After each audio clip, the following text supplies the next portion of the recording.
Birthday, binyag o Pasko, hindi kumpleto ang handaang Pinoy kung walang bilao o bandihado ng pansit. Simbolo raw kasi ito ng long life. Pero paano naman hahaba ang inyong buhay kung nagmula ang noodles nito sa isang pagawaan na marumi, nanlilimangin at kadiri? Long life pa nga ba ang dulot nito o long list ng violations?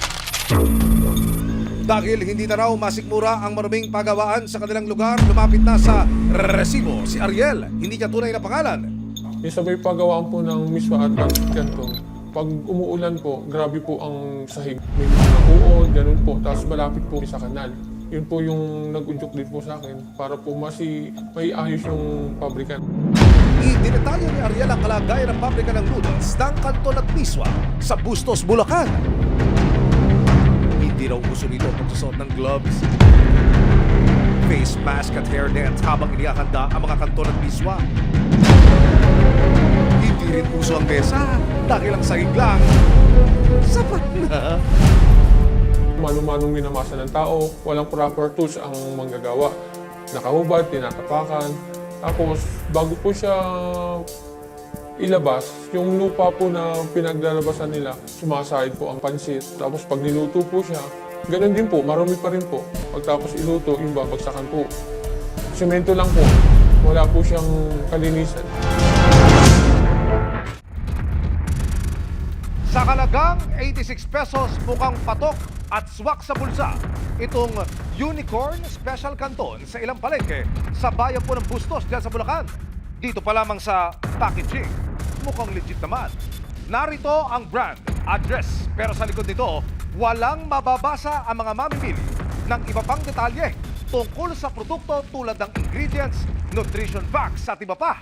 Pero sa amin ding pagmamanman sa pagawaan nito, mukhang mabilis na mapapalitan ng kadiri ang oh so yummy na pagkakakilala sa Canton Noodles na ito. Sa mga surveillance video na natanggap ng resibo, mano-manong minamasa, hinihila, sinasampay, at nire-repack ng mga empleyado ang noodles ng Canton at Miswa. Lahat sila kapansin-pansing walang suot na kahit anong guantes o anumang personal protective equipment. Sa pansit canton po, sobrang init, wala po siyang exhaust fan, tapos walang proper tools yung mga namimerito, mga nakadamit lang po. Kung ano yung damit nila nung pagising nila, yun na po ang damit nila pagpasok sa trabaho.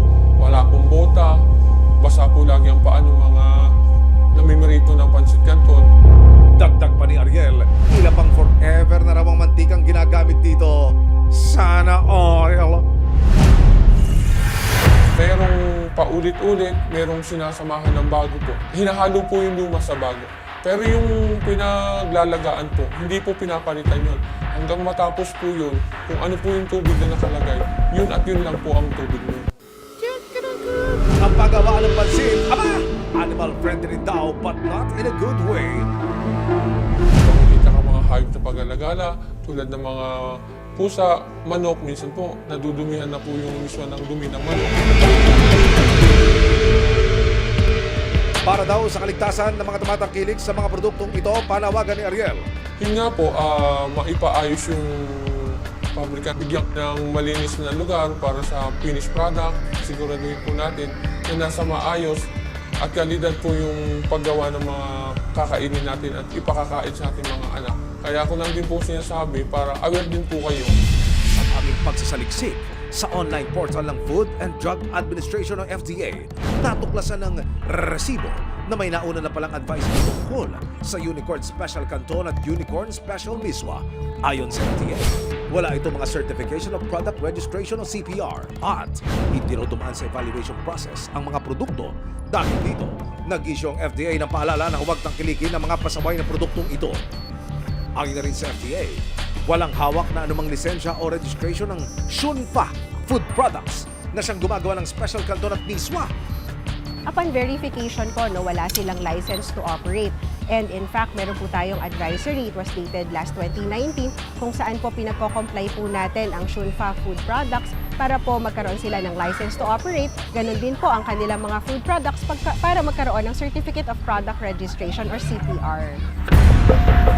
Pero sa pag-iikot ng resibo sa isa sa mga palengke na nasa parehong bayan ng Bustos, Bulacan, makikitang nakasabit na ang Christmas decor.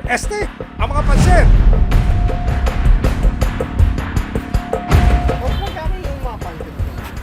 Ang Unicorn Special Canton, makikitang ibinebenta na sa maraming pwesto sa pamilihan. Dalawa, 1 kilo, no? Yung unicorn. Dalawa. Malaki po ang risk kapag po walang license to operate. Kasi po, hindi po siya dumaan sa quality, safety evaluation ng Food and Drug Administration, kung saan po hindi po namin po pwedeng sabihin sa publiko na naaayon ang kanilang manufacturing sa good manufacturing practices po. December 10, 2025. This is it, Pansit. Nakipag-ugnayan na ang resibo kasamang FDA sa lokal na pamahalaan ng Bustos, Bulacan para tugunan ng nakababakalang reklamo tungkol sa pagawaan. May hiniin ka ba, sumbong o reklamo? Inaapi o inaagrabyado? Ikinasalang business permit sa licensing office, Sanitation Division, ang surprise inspection sa factory ng pansitang mismo. May solusyon! Pero habang nasa biyahe, may nakuha ang impormasyon ng resibo.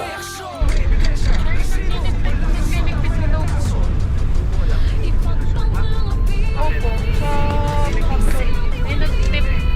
May nag-timpre daw po. Yung informant, sir. Hindi na nagkanda, buhol-buhol na raw sa pansitan ang mga empleyado nang bigla raw magpalinis at magpaligpit ng mga gamit ang kanilang mga kursi. Naka-standby ang isa pang team ng resibo sa gate ng factory. At makikita ang mga truck at tricycle papalabas ng compound. Mga kuya, saan po ba ninyo dadalhin yan?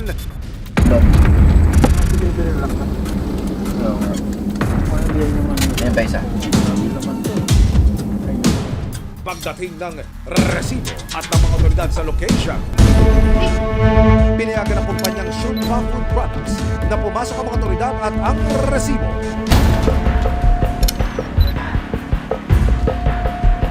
Pero hindi raw welcome ang aming grupo sa loob ng pagawaan.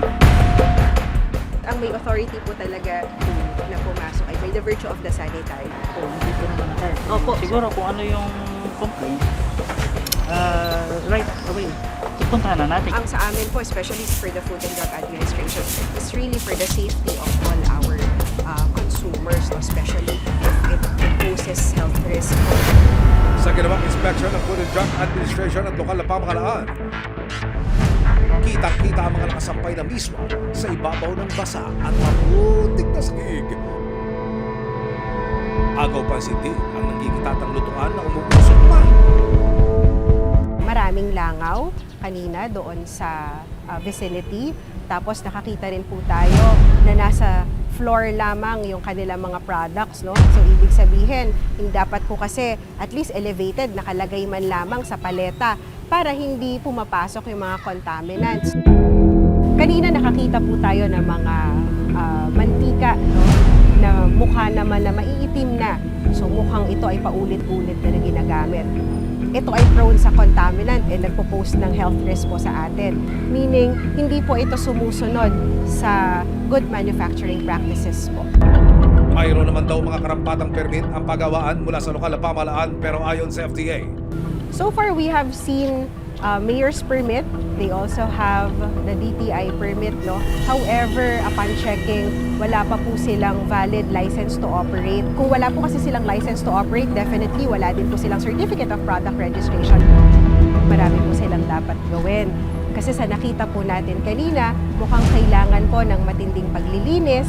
Ganon din po, kailangan i-secure po nila na ang kanilang mga planta ay hindi napapasok ng langaw, hindi napapasok ng mikrobyo, nakakontaminate. At the same time po, kailangan malinis talaga yung vicinity ng area nila.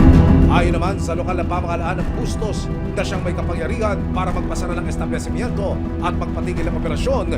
Ever since 12 years na tayo nagsiservisyo sa bayan ng Bustos, wala na bang naging problema tong pansitan na to, kundi ngayon lamang. Since first time na nagkaroon ng complaint dito, bibigyan lang natin sila ng first sanitary offense na kung ano man yung non-compliant nila dun sa mga requirements natin na binibigay.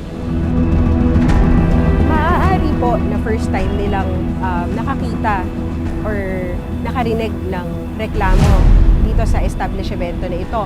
Pero for FDA po, we have already issued an advisory regarding this product, meaning nagbababala na po tayo sa publiko since dahil wala silang LTO and wala silang CPR, no? So hindi po tayo nakaka-guarantee na ang kanila pong mga food products are safe and of quality standards. Tugon naman ng Sanitation Division, patuloy nila itong babantayan. Mag-warning tayo for the first time, tapos pag hindi siya nakakomply for a certain period of time, bibigyan natin ng second sanitary order. Kung hindi pa rin sila makasunod doon, doon pa rin tayo magre-recommend na pansamantalang isara hanggat hindi nila nako-comply yung mga requirements na kailangan nila. Bawat pagkain inahain sa ating hapag dapat makabusog at magbigay ng nutrisyon sa ating mga mahal sa buhay. Maraming salamat sa panonood, mga kapuso. Para masundan ang mga reklamong nasolusyonan ng resibo, mag-subscribe lamang sa GMA Public Affairs YouTube channel